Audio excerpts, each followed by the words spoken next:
Father Hulshof, thank you for welcoming us to the North American College, where you serve as the coordinator for Apostolic Formation.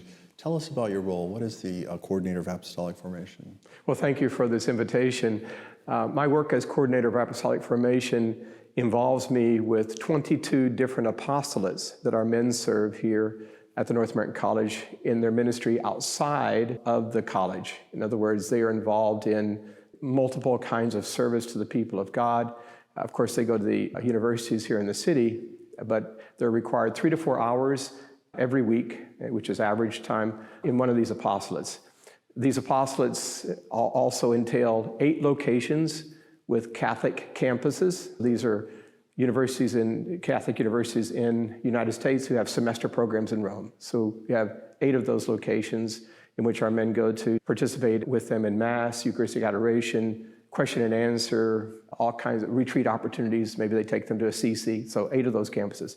Then we have 5 parishes that our men serve in. 3 of those parishes are here in Rome, and they are Italian, Spanish, and English language parishes. And those parishes all involve catechesis of young people for the sacraments like First Reconciliation, First Eucharist, Confirmation. They also get opportunities to preach there as a deacon. 2 of those parishes of the 5 are outside of Rome, so our men also travel to Naples, to the Navy base in Naples, that parish setting. And again, the same opportunities they have in the parishes here, and also up to Venice or Aviano, which is an Air Force base. Again, that same opportunity for parish ministries. So 8 Catholic campuses, 5 parishes, and then we have 5 locations in which our men serve the poor in the city. They work in 2 locations with the Missionaries of Charity. One is by the Circus Maximus, the other is very close to the Vatican, working with the women religious, the missionaries, serving men food, taking care of their hygienic needs, etc.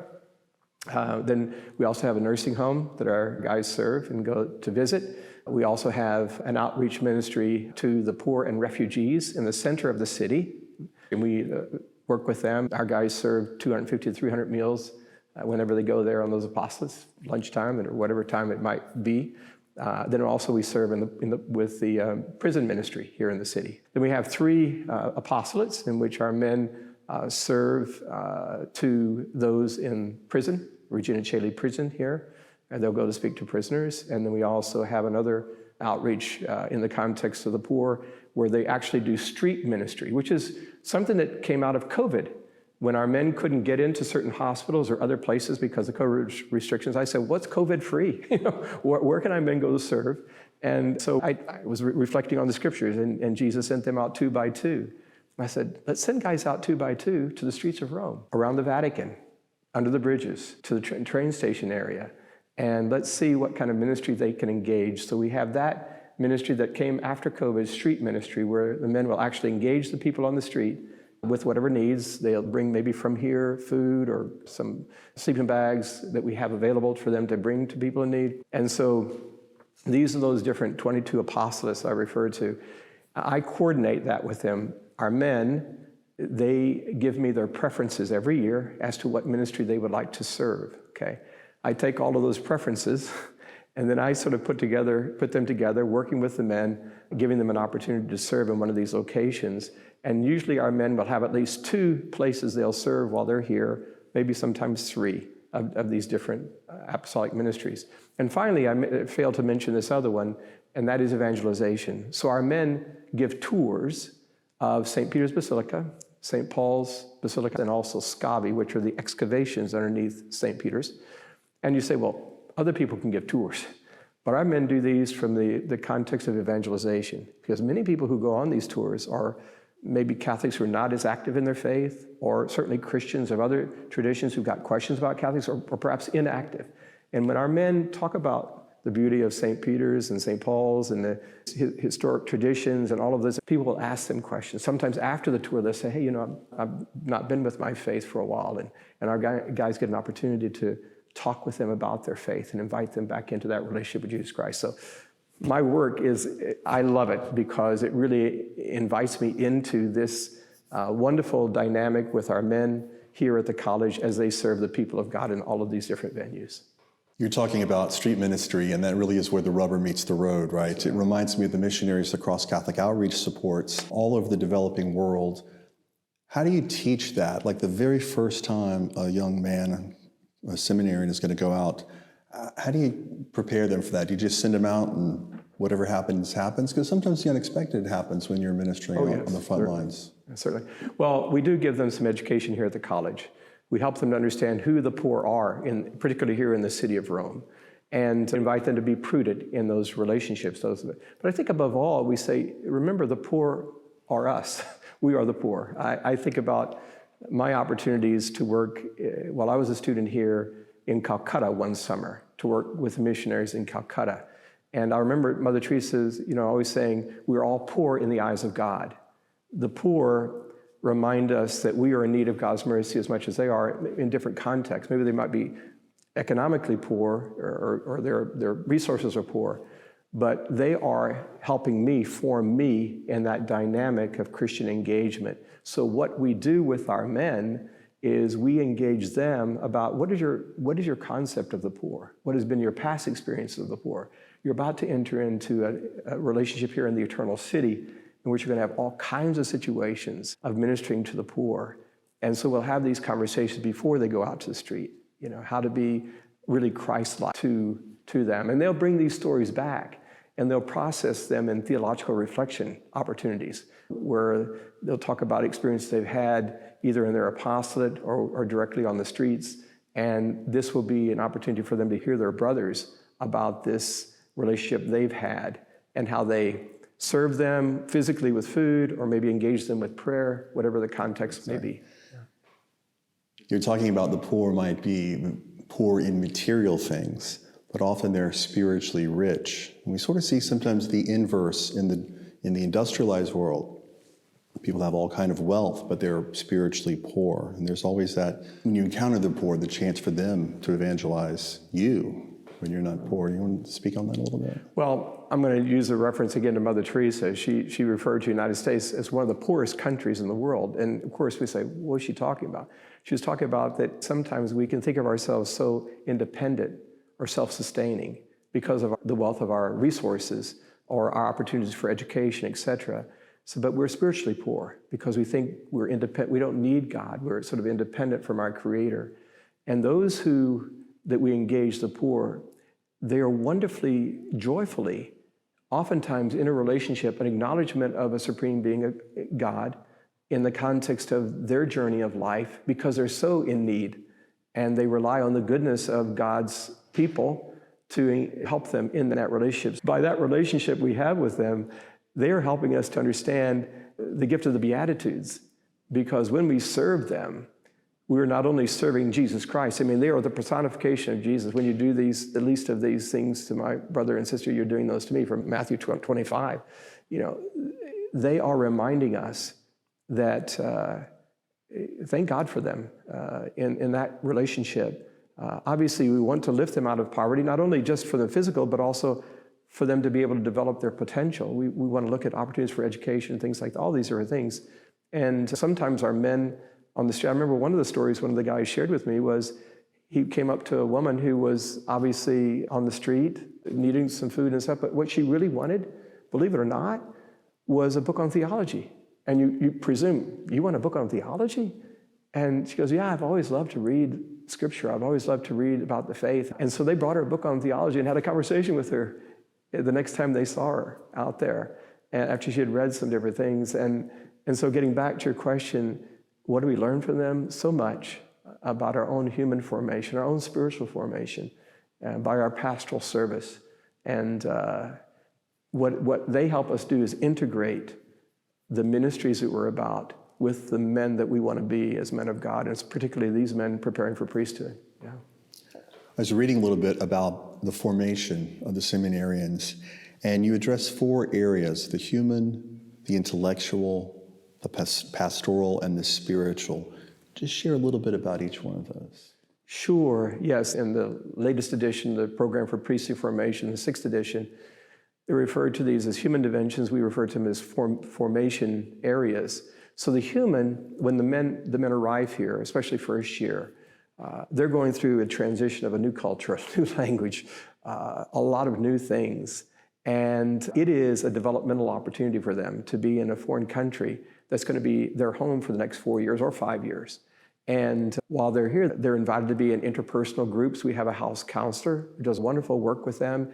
Maybe they're coming also with some past history that hasn't quite been worked out of family or other settings. And so in the human formation piece, we're looking at the overall well-being.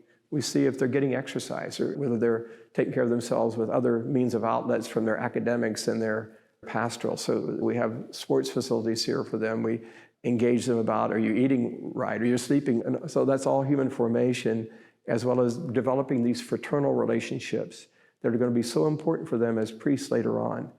Their brother that can call them to accountability. So this is all a part of that human dimension of the formation that we do here. Many of our men will take an opportunity with our house counselor to set up just an appointment to work on some particular aspect of his life that he knows, I'm looking at my brothers, this is an area I need to work on. When I look at intellectual formation, these men will go to 3 different universities in the city for their academics. They go to the Pontifical University of St. Thomas Aquinas, which is Dominican-run, Pontifical Gregorian University, which is Jesuit, and also the Pontifical University of the Holy Cross. And this is Opus Dei. As the men go out to get their bachelor's of sacred theology and then go on to another year or 2 years if they're going for a licentiate program, as they do this, they're engaging classmates from around the world in those settings. And so they're engaging classmates that are coming from Poland and Africa and all of these different places. And the conversations they have, conversations are life-giving. So this intellectual formation, not only are they being prepared intellectually for this journey that they're going to be on to serve God's people when they return to the United States, but they're also developing a sense of the world in which we live. That's really significant, what we can offer here at the college. Sometimes we refer, these 4 areas that you mentioned of formation, or dimensions, they refer to them now, of their formation. Here at the North American, we talk about the 5th dimension, being in this city, doing those, being the fact that you're here to process those. So intellectually, they're formed in their classes. Intellectually, we also, because of our location, we have guest speakers who come in. So recently we had Bishop Robert Barron, who came in and engaged the students in the auditorium about issues of the church today.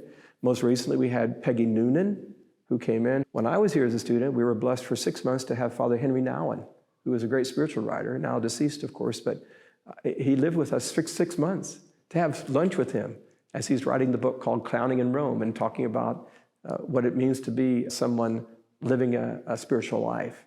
So intellectually, they have all of these opportunities, from engagement with their fellow students to their professors in the universities, and then even having those conversations during lunch here between the universities. Then we have the pastoral, which I've already talked about, the pastoral ministries under the apostolic program.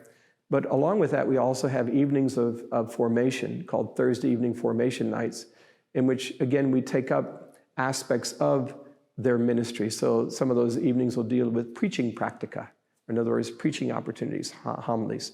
So our 2nd and 3rd year men are involved with that. Or the men going into 4th year, they're practicing for how to celebrate the liturgy, the Mass, reconciliation, anointing of the sick. The 1st year men are also dealing with the liturgy of the hours. How do I pray the liturgy of the hours? How do I understand that common prayer and my personal prayer life? So these Thursday formation sessions are given by members of the faculty here. So that's all a part of the pastoral formation, okay?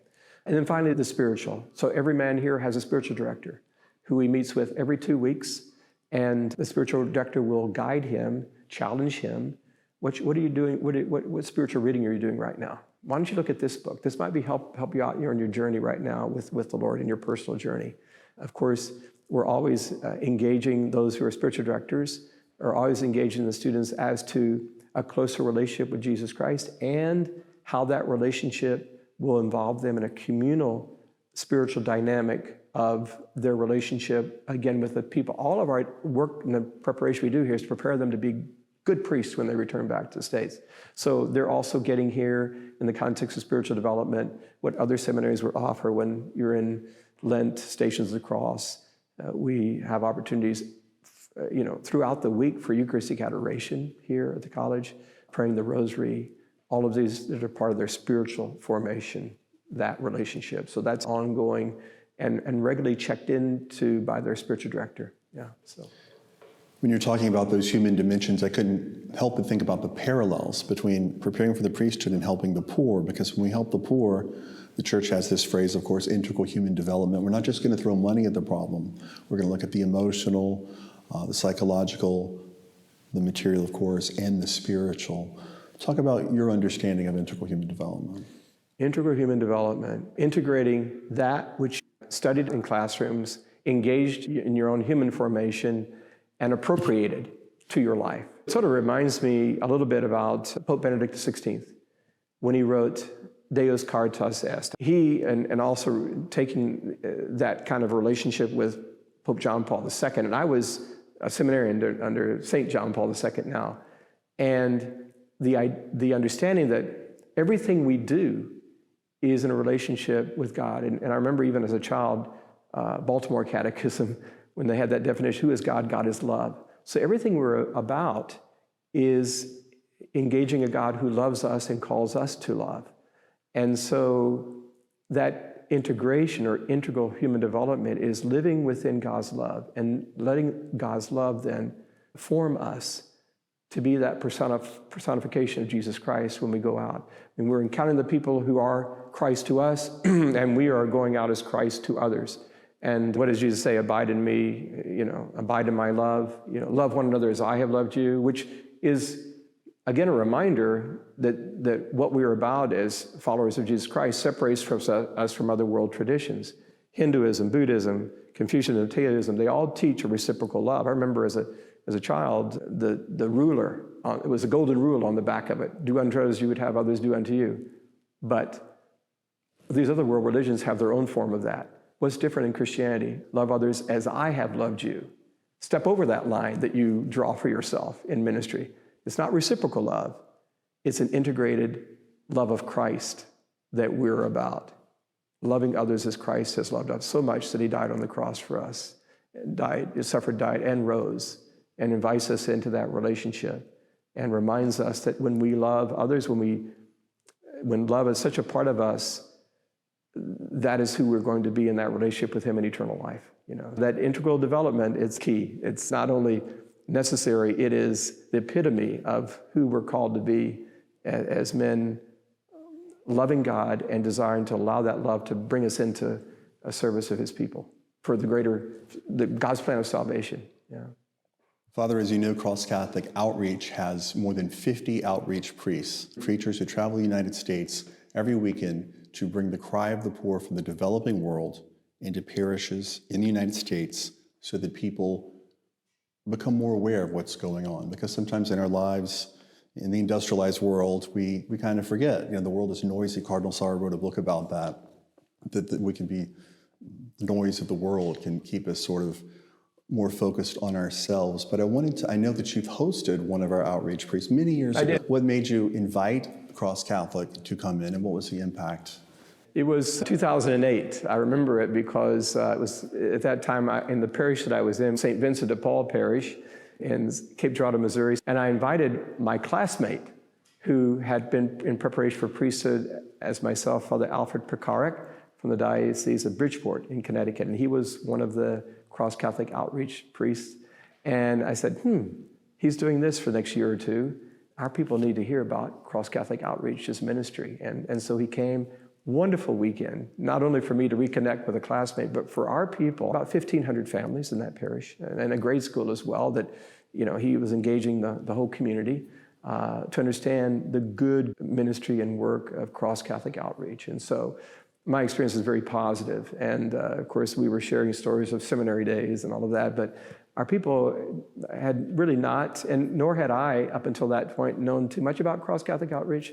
But I've certainly known it since, almost 16 years later, and the great ministry that they're about. And certainly when I returned back to the United States and there was an opportunity to invite a Cross Catholic priest back to my parish, I'll be doing it again, so for sure. Well, Father Hulshof, thank you very much for your time today. Thank you for hosting us here at the North American College in Rome. We really appreciate it. It's been my pleasure, and thank you for the work that you do, and again, for coming to be a part of our seminary community here just for this short time to better understand what we're trying to do to help form men for the priesthood of Jesus Christ.